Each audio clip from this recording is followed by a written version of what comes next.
आज के कार्यक्रम में आपका स्वागत है। आज की सबसे दिलचस्प चीज यह है कि चूंकि इस दौर की सबसे महत्वपूर्ण चीज है वो ये कि आरएसएस ने जो ध्रुवीकरण की राजनीति शुरू की थी हिंदू ध्रुवीकरण के नाम पर, अब वो ध्रुवीकरण की राजनीति पिटने जा रही है और वो ढलान पर है। और ये राजनीति क्यों पिटने जा रही है और क्यों ढलान पर है, इसका बड़ा कारण है कि कांग्रेस ने आरएसएस को और बीजेपी को और नरेंद्र मोदी को खासतौर पर ध्रुवीकरण की राजनीति के जरिए ही पीटने का एक तरह से पीड़ा उठा लिया और वह इस मामले में एकदम काउंटर ध्रुवीकरण खड़ा करने में सफल हो गई है। नरेंद्र मोदी जब आए थे तो नरेंद्र मोदी के पक्ष में ध्रुवीकरण था, उनके खिलाफ कोई ध्रुवीकरण नहीं था।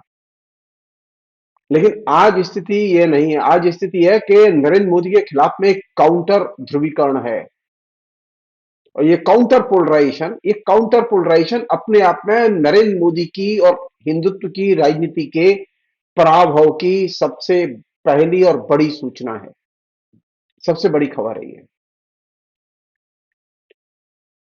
संयोग की बात देखिए कि नरेंद्र मोदी इस चीज को पकड़ने में असफल रहे और काउंटर पोलराइजेशन की पॉलिटिक्स जो अखिलेश यादव और राहुल गांधी ने शुरू की थी, उसने यूपी में अपना रंग दिखाया, उसने बाकी जगह भी अपना रंग दिखाया और अब वह राजनीति एक तरह से एक प्रोमिनेंट एग्रेसिव पॉलिटिक्स के तौर पर हरियाणा में सामने आ गई। और ये जो काउंटर पोलराइजेशन की जो पॉलिटिक्स है, हिंदुत्ववादी पोलराइजेशन के जवाब में, उसका दबाव इतना ज्यादा है कि अभी इस समय बीजेपी हरियाणा में एकदम डिफेंसिव है। हरियाणा का कोई जिला ऐसा नहीं है, कोई इलाका ऐसा नहीं है, कोई गांव ऐसा नहीं है जहां बीजेपी ऊपर से नीचे तक दो फाड़ न पड़ी हो। बीजेपी में इतने बड़े स्केल पर सांगठनिक विभाजन, और जब अब पिछले चुनाव तक यह था, 2019 और 19 के बाद भी यह था कि लोग दौड़ दौड़ के नरेंद्र मोदी की राजनीति में शामिल हो रहे थे। लेकिन हरियाणा में एक नया फिनोमिना दिखाई दे रहा है कि दौड़ दौड़ के लोग नरेंद्र मोदी को छोड़ के जा रहे हैं और बीजेपी को छोड़ के जा रहे हैं। और यह इस बात की सूचना है कि नरेंद्र मोदी और उनका जो आभा मंडल, हिंदुत्ववादी राजनीति का जो आभा मंडल, उनके साथ ध्रुवीकरण का जो आभा मंडल बनाया गया था, वो अब एकदम बिखरना शुरू हो चुका है। आप तय मानिए, आप तय मानिए कि हरियाणा में कुछ भी वो बीजेपी नहीं जीतने जा रही। अब तय मानिए कि हिंदुत्ववादी राजनीति के ध्रुवीकरण के क्लाइमैक्स का वह बिंदु था जबकि 370 हटाई गई और जम्मू कश्मीर का राज्य का दर्जा छीना गया।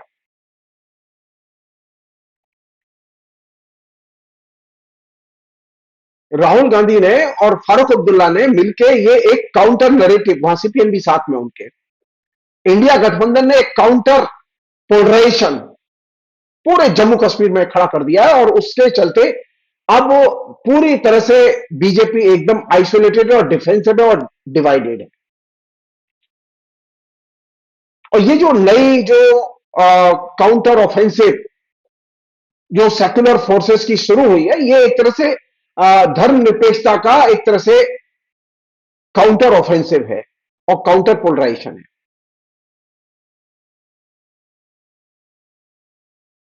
इस पार्लियामेंट के चुनाव के पहले तक धर्मनिरपेक्ष ताकतें ध्रुवीकृत ढंग से काम नहीं कर रही थी, लेकिन लोकसभा के चुनाव ने धर्मनिरपेक्ष ताकतों को एक सबक दिया और वे अब पोलराइजेशन की पॉलिटिक्स, यानी सेकुलर राजनीति के बैनर तले लोग अपने को एकीकृत करें, गोलबंद करें और हिंदुत्ववादी राजनीति का प्रतिवाद करें और प्रतिरोध करें और हर स्तर पर प्रतिवाद करें। ये जो काउंटर ऑफेंसिव आया है, इसने बीजेपी के सांगठनिक ढांचे को एकदम अस्त व्यस्त कर दिया है।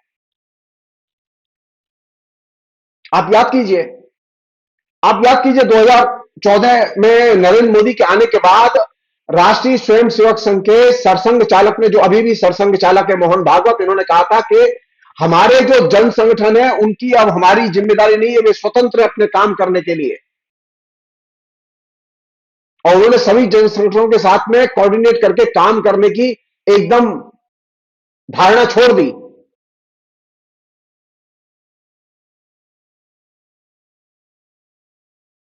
क्या स्थिति है? नरेंद्र मोदी की सरकार आई हिंदुत्व के कंधे पर सवार होकर, लेकिन नरेंद्र मोदी की सरकार राष्ट्रीय स्वयंसेवक संघ के जो किसान संगठन है उनकी नहीं सुनती। नरेंद्र मोदी की सरकार जो है भारतीय मजदूर संघ, जो कि राष्ट्रीय स्वयंसेवक संघ का मजदूर संगठन है, उसकी नहीं सुनती। राष्ट्रीय स्वयंसेवक संघ का जो संगठन है, जो कि बड़े पैमाने पर स्वराज्य के लिए लड़ते रहे, उनकी कोई मांग नहीं सुनते नरेंद्र मोदी। तो हिंदुत्व के पोलराइजेशन के आइकॉन के तौर पर नरेंद्र मोदी का उदय और डेवलपमेंट अब एकदम डिक्लाइन की ओर है, और नीचे एकदम top to bottom Uttar Pradesh, Rajasthan, Haryana, Uttarakhand, Madhya Pradesh, सारे राज्यों में बीजेपी विभाजित पड़ी हुई है। हरियाणा में यह चीज खुल के सामने आ गई, और हरियाणा में जो सिलसिला शुरू हुआ है बीजेपी से छोड़कर भागने का, यह सिलसिला दूसरे राज्यों में बढ़ेगा, घटेगा नहीं, क्योंकि धर्मनिरपेक्ष ताकतों का जो जवाबी हमला है ध्रुवीकृत ढंग से, वो अब तेज हो चुका है। आप सोचिए, आप नरेंद्र मोदी ने अपना इलेक्शन कैंपेन शुरू नहीं किया है, वो अभी विदेश घूम रहे हैं। हरियाणा में हर सीट पर मैक्सिमम अच्छे लोग बीजेपी छोड़कर जा चुके हैं।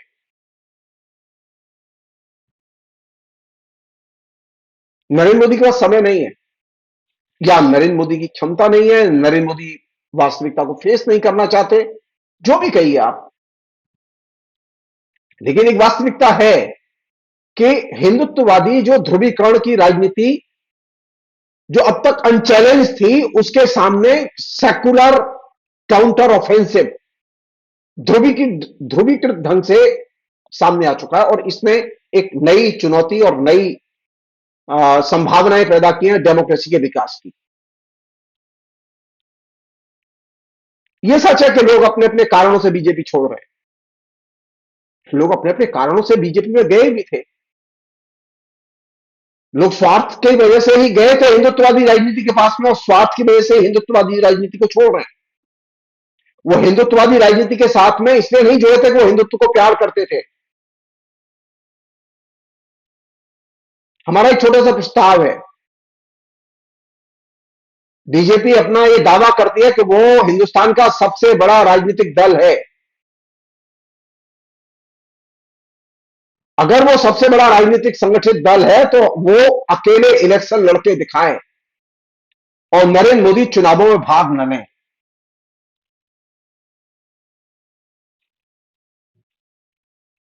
एक अन्य चीज, जम्मू कश्मीर के लिए इलेक्शन मैनिफेस्टो जारी किया है अमित शाह ने। उस पूरे मैनिफेस्टो की बात में कभी बात करूंगा मैं आपसे, लेकिन उसमें एक मजेदार चीज है। मजेदार चीज यह है कि अब वो नरेंद्र मोदी कांग्रेस की हर चीज का अनुकरण कर रहे हैं।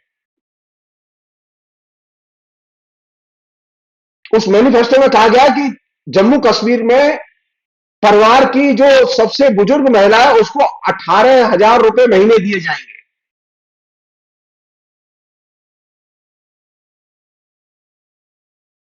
ये पूछा जाना चाहिए कि उत्तर प्रदेश की महिलाओं ने कौन सा अपराध किया है जिनको आप पैसे नहीं देते? हरियाणा की महिलाओं ने कौन सा अपराध किया है जिनको आप पैसे नहीं देते? ऐसी क्या खास बात है कि जम्मू कश्मीर की महिलाओं को ही पैसे दिए जाएंगे?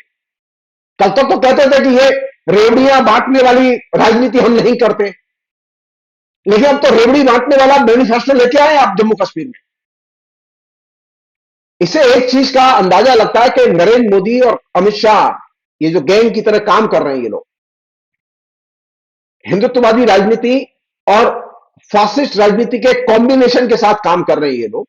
ये राजनीति नीचे एकदम जनता में अपनी साख खो बैठी है। पिछले 10 साल से एक पैसा नहीं दिया जम्मू कश्मीर की औरतों के लिए। आप कह रहे हैं कि वोट दो तो 18,000 रुपए महीने देंगे एक बुजुर्ग महिला को। पिछले 10 साल में तकरीबन 20,000 औरतें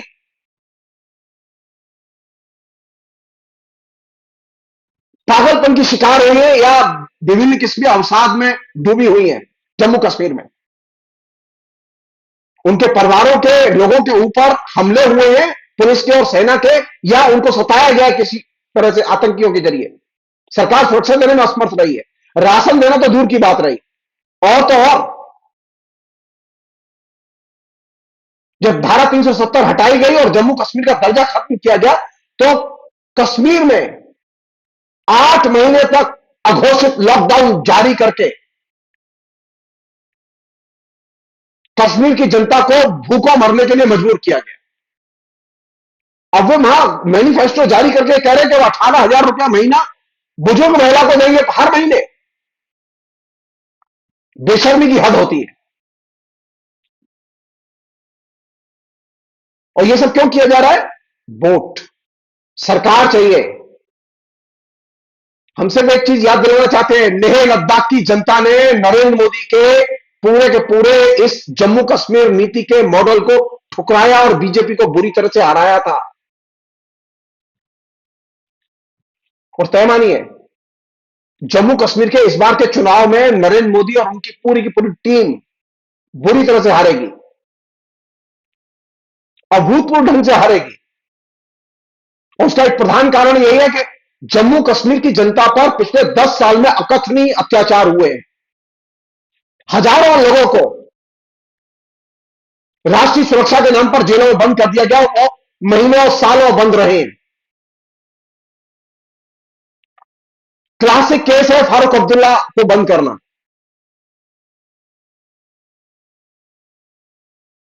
जम्मू कश्मीर की जनता ने कोई प्रतिवाद नहीं किया, रैली नहीं की, जुलूस नहीं निकाला आपके खिलाफ, और आपने उसे जेल में ठूस दिया। आपने 370 हटाई, कहीं कोई रैली जुलूस प्रतिवाद में नहीं निकला, कहीं किसी नौजवान ने पत्थर नहीं फेंके आपके ऊपर, लेकिन आपने हजारों लोगों को जेल में ठूस दिया।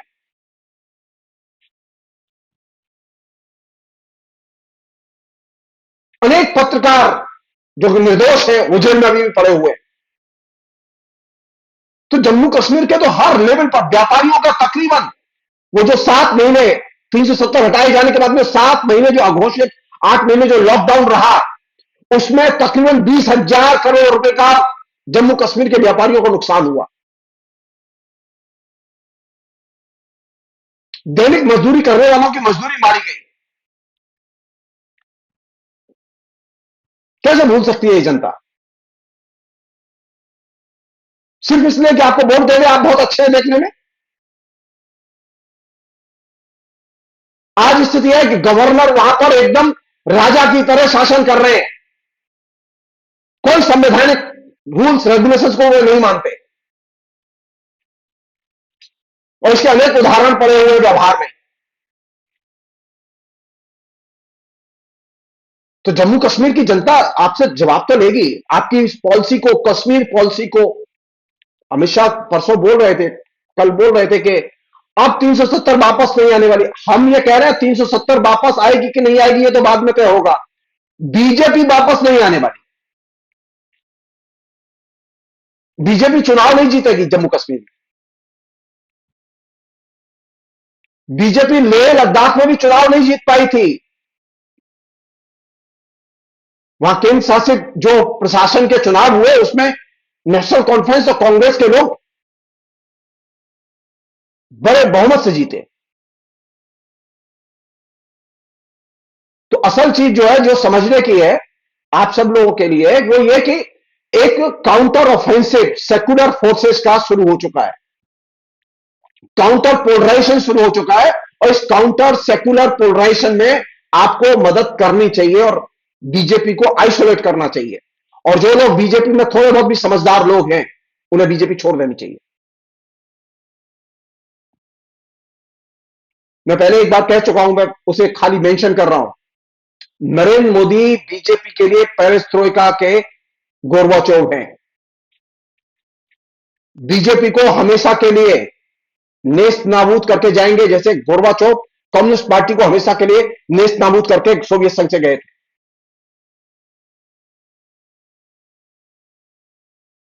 नरेंद्र मोदी नायक नहीं है, वो नरेंद्र मोदी बीजेपी के लिए गोरबाचोव हैं। वो नरेंद्र मोदी बीजेपी को एकदम रसातल में छोड़कर जाएंगे। ठीक वैसे ही जैसे सोवियत संघ में आज कम्युनिस्ट पार्टी की, रशिया में आज कम्युनिस्ट पार्टी की हालत यह है, उसे मात्र 4% वोट मिलते हैं। वह कम्युनिस्ट पार्टी जिसे सही वोट मिलते थे। नरेंद्र मोदी ने चूहा नहीं मारा। सोवियत संघ की कम्युनिस्ट पार्टी ने द्वितीय विश्व युद्ध जीता था और सोवियत संघ जैसा विशाल ताकतवर देश खड़ा किया था, लेकिन जनता के ऊपर जब जुल्म हुए तो जनता ने एकदम जमीन में गाड़ दिया। आज कम्युनिस्ट पार्टी का नाम लेने वाला कोई नहीं है वहां। नरेंद्र मोदी ये भूल जाएं, हिंदुस्तान में डेमोक्रेसी है, और डेमोक्रेसी में जो हाशिए के लोग हैं वो पलट के बाहर करते हैं। डेमोक्रेसी में जो लोकतांत्रिक शक्तियां हैं वे पलट के एकजुट होकर, गोलबंद होकर वे काउंटर ऑफेंसिव लॉन्च करती हैं और कभी भी लॉन्च कर सकती हैं। लोकतंत्र गया नहीं है, लोकतंत्र है, देश में भी है, देश के बाहर भी है, क्योंकि लोकतंत्र एक ग्लोबल फिनोमेना है और डिक्टेटरशिप कंट्री केंद्रित फिनोमेना है। नरेंद्र मोदी कंट्री केंद्रित हैं और डेमोक्रेटिक फोर्सेज ग्लोबल हैं। इसलिए ये काउंटर ऑफेंसिव सिर्फ लोकली नहीं है, नरेंद्र मोदी के ऊपर ग्लोबल ये काउंटर ऑफेंसिव आने वाला है। नरेंद्र मोदी खुल्लम खुल्ला अमेरिका की शरण में जा चुके हैं, पूरी विदेश नीति को अमेरिका की शरण में डाल दिया है। सारे पॉलिसीगत डिसीजन अमेरिका के पक्ष में लिए जा रहे हैं, और जो हमारे घोषित उद्देश्य थे गुटनिरपेक्ष नीति के, संप्रभु राष्ट्र की रक्षा के, उनको तिलांजलि दे दी गई है। पपेट्स गवर्नमेंट की तरह अमेरिका की नरेंद्र मोदी की सरकार अभी काम कर रही है विदेश नीति के क्षेत्र में। ऐसी स्थिति में लोकतांत्रिक शक्तियां सहन करने की स्थिति में नहीं है, वो ऑफेंसिव लेंगी। मैं सेबी के बारे में कुछ नहीं बोलूंगा। सेबी कलंक है और सेबी प्रतीक है इस बात का कि नरेंद्र मोदी किस तरह से कॉन्स्टिट्यूशनल बॉडीज को डैमेज करते हैं, नष्ट करते हैं। जो लोग कहते हैं कि नरेंद्र मोदी ने संवैधानिक संस्थाओं को कोई क्षति नहीं पहुंचाई, उसका प्रमाण है सेबी और माधवी बुच। नरेंद्र मोदी संवैधानिक संस्थाओं का किस हद तक दुरुपयोग कर सकते हैं और किस तरह से उसे पॉपेट ऑर्गेनाइजेशन में कन्वर्ट कर सकते हैं, इसका एक साक्षात उदाहरण है। यही वजह है कि माधवी बुच के बारे में रोज नए स्कैंडल, नए एक्सपोजर सामने आ रहे हैं। आप तय मानिए, आप तय मानिए अगले हफ्ता, 15 दिन, महीने भर के अंदर माधवी बुच हटाने के लिए नरेंद्र मोदी मजबूर होंगे। आप इंतजार कीजिए खाली। हरियाणा के चुनाव और जम्मू कश्मीर के चुनाव, ये दो चुनाव, दो पॉलिसी प्रत्युत्तर देने वाले हैं। जम्मू कश्मीर का चुनाव पॉलिसी प्रत्युत्तर देगा 370 की पॉलिसी का, और हरियाणा का चुनाव प्रत्युत्तर देगा किसानों के प्रति नरेंद्र मोदी के बर्बर रवैये का। और अंत में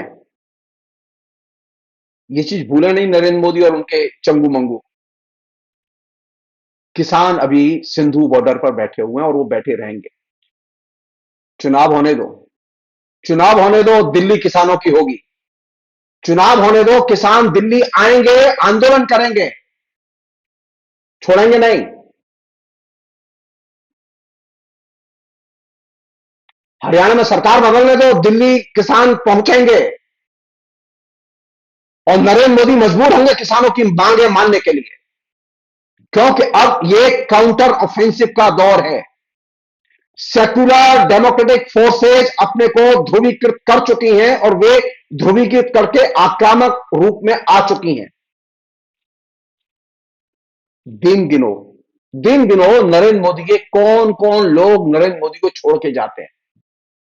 दिन गिनो वे कौन कौन करप्ट लोग हैं जो एक्सपोज होते हैं आने वाले दिनों में। अभी माधवी बुच का नंबर है, अगले दिनों में और भी कई लोग हैं जो कि जिनके सामने जिनके स्कैंडल सामने आएंगे, जिनके काले कारनामे सामने आएंगे। इंतजार करो। लोकतंत्र पलट के अब हमलावर हो चुका है। फिलहाल इतना ही।